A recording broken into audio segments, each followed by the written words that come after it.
Chapter 9. Abbot Mortimer and Constance the Badger meandered through the grounds together. Both creatures were deep in thought. Had they spoken and voiced their thoughts, they would have mentioned the same subject, the safety of Redwall. Down long ages, the beautiful old abbey had stood for happiness, peace, and refuge to all. Diligent mice tended the neat little vegetable patches which every season gave forth an abundance of fresh produce. Cabbages, sprouts, marrows, turnips, peas, carrots, tomatoes, lettuce, onions, all in their turn. Flower beds, heady and fragrant with countless varieties of summer blooms from rose to humble daisy, were planted by the mice and husbanded by the hard-working bee folk, who in their turn rewarded Redwall with plentiful supplies of honey and beeswax. The two friends wandered onwards, past the pond. Early morning sunlight glinted off the water, throwing out ripples from the fish caught by the overnight lines, which were baited and left adrift each evening by Brother Alf. Ahead of them lay the berry hedges, raspberry, blackberry, bilberry, and the strawberry patch where every August sleepy baby creatures could be seen, their stomachs full after eating the pick of the crop. Gradually they made their way around the big old chestnut tree into the orchard. This was the abbot's favorite spot. Many a leisurely nap he had taken on Sunday afternoons, with the aroma of ripening fruit hovering in his whiskers. Apples, pears, quince, plums, damsons, and even a vine of wild grape on the warm red stone of a south-facing wall. Old Mother Nature's blessing lay upon a haven of warm friendliness. Now, with the threat of Cluny upon Redwall, the two old friends assessed the beauteous bounty of their lifelong abode. Sweet bird song on the still air tinged Constance's heart with sorrow and regret that this peaceful existence would soon pass.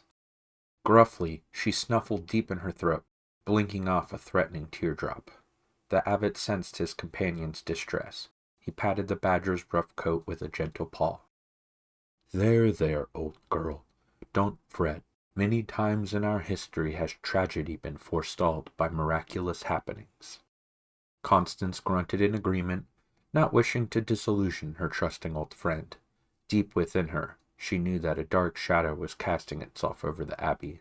Furthermore, it was happening in the present, not in the bygone days of fabled deeds.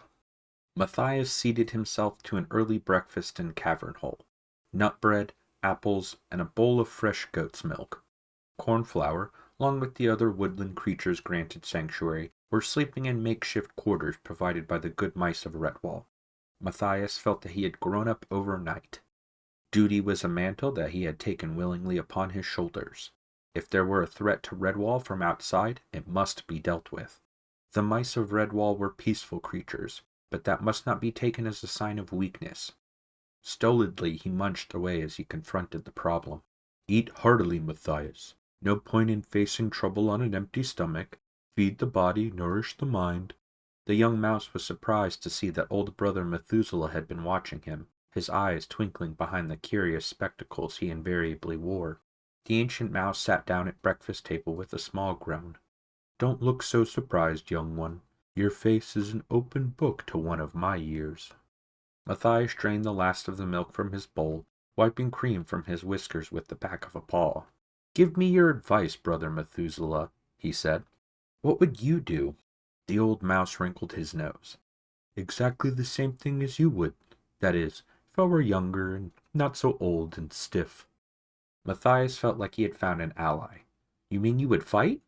Methuselah rapped the table with a bony paw. Of course I would. It's the only sensible course to take. He paused and stared at Matthias in an odd manner.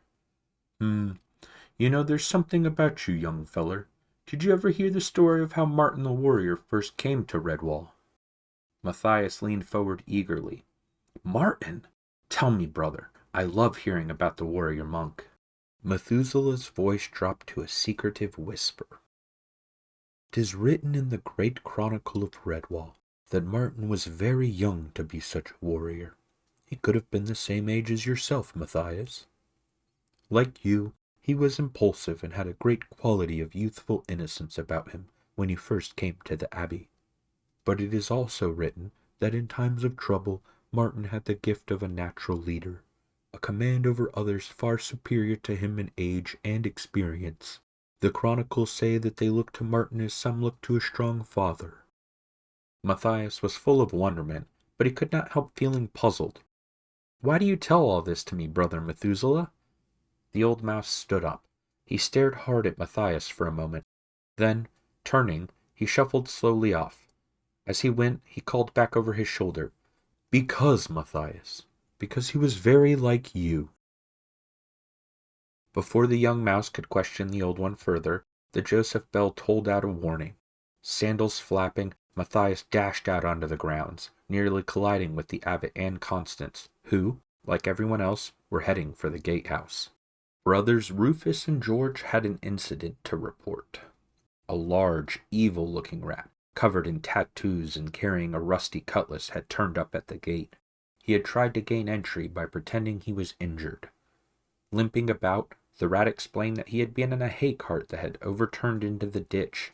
Would they come with him and render assistance to his friends, many of whom were lying trapped beneath the cart, crying out for help? Brother Rufus was no fool. How many rats were traveling in the cart altogether? He asked. "Oh, 200, came the glib reply. Then why, reasoned Brother Rufus, did the rats not give aid to their own companions? Surely all 200 were not trapped. The rat evaded the question and made a great show of rubbing his injured leg. Could they not take him in and dress his wound and perhaps give him a bite to eat at least? Brother George agreed, on condition that the rat surrender his weapon. The rat made as if to do so, then suddenly lunged at Brother George, only to be sent sprawling by a blow from Brother Rufus's staff. Realizing that he was up against two big, competent mice who would stand no nonsense, he became abusive and bad-mouthed. "Ha! Just you wait, mice," he raged. "There's a whole army of us camped down in the church. When I tell Clooney how you treated me, ho, ho, ho, just wait, that's all. We'll be back by the fang, we will." With that, he slunk off, cursing all mice. The grim news was digested in silence by the assembled creatures. Miss Churchmouse began sobbing. "Oh, dearie me, did you hear that, my dear? They must be living in our home at St. Ninian's. Oh, whatever shall we do? Our dear little home, full of dreadful rats." Mr. John Churchmouse tried to comfort his wife as best he could. There, hush now, missus. Better to lose a house than lose our lives. A good job we got sanctuary here at Redwall." "But what about the other creatures in the area?" cried Matthias. "Sensible mouse," said Constance. "Is Ambrose Spike anywhere about? He'd better do the rounds and tell them to take sanctuary here at the Abbey as quickly as possible. Spike'll come to no harm. Once he curls up, there's nothing can touch him." This idea was greeted with enthusiasm. Brother Alf went off to find the hedgehog. The abbot suggested that they all go inside the abbey and await further developments. Matthias piped up again. "We'd best mount a guard on the walls." One of the older mice, Sister Clemence, chided Matthias as an upstart. Her voice was stern and condescending. "Novice Matthias, you will be silent and do as your abbot commands." Much to everyone's surprise, the abbot came to Matthias's defense. "One moment, Clemence. Matthias speaks sense. Let us hear what he has to say. We are none of us too old to learn." All eyes were turned on the young mouse as Matthias heard himself boldly outline his plans for the defense of Redwall. It was 11 o'clock on that glorious June morning. Mossflower Wood and the meadowlands stirred to the brazen voice of the great Joseph Bell. John Churchmouse heaved on the bell rope as he had been told to by Constance and Matthias. Bong, boom, bong, boom. Even the small creatures in Wooden Field who could understand no language save their own knew what it meant. Time of danger, place of sanctuary. Carrying what simple belongings they needed, Woodlanders and their families hurried from far and near to gain from the safety of the Abbey before the storm of Cluny broke upon them. Squirrels, mice, voles, moles, otters, all save the birds of the air, who were safe anyway. Up the long dusty road they came, mothers protectively herding young ones while fathers provided a rear guard. Brother Methuselah stood at the gate with the abbot. He translated fully to each group of the creature the abbot's message, and turned construing back to the Father Abbot their grateful thanks with pledges of help and loyalty to Redwall Abbey. For what creature had not been freely given the aid and special knowledge of the kindly mice? All knew that they owed their very existence to the abbot and his community. Healing, aid, food, shelter, and good advice were granted to all. Now was the time to unite and repay, to give any help that was possible. Before much longer, Redwall would require the skills and knowledge of all its woodland allies. They would be gratefully given. Matthias and Constance stood on top of the high perimeter walls, watching the road. It was noon, and the sun shone directly overhead. Despite the heat, Matthias had ordered all the mice to put on their hoods. It served a double purpose, to shield their eyes from the sun and to create a camouflage effect. Silently, each one stood, armed with a stout staff. The high red sandstone walls were far too lofty to be scaled by any normal creature. Instinctively, Matthias knew this was a good defense and a formidable deterrent.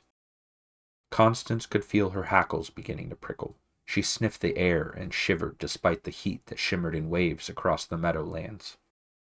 The big badger nudged Matthias. "Listen to that." Matthias pricked up his ears and looked at her, questioning. "Even the birds have stopped singing," Constance said quietly. The young mouse gripped his staff tighter. "Yes, it's the silence we can hear. The grasshoppers have gone quiet." Constance peered down the road as she spoke. "Strange for a summer day, my little friend." Bong! Every creature standing on the ramparts twitched with fright as the loud voice of the Joseph bell rang out, and John Churchmouse shouted from his position high in the belfry. "They're coming! Down the road! I can see them! I can see them!"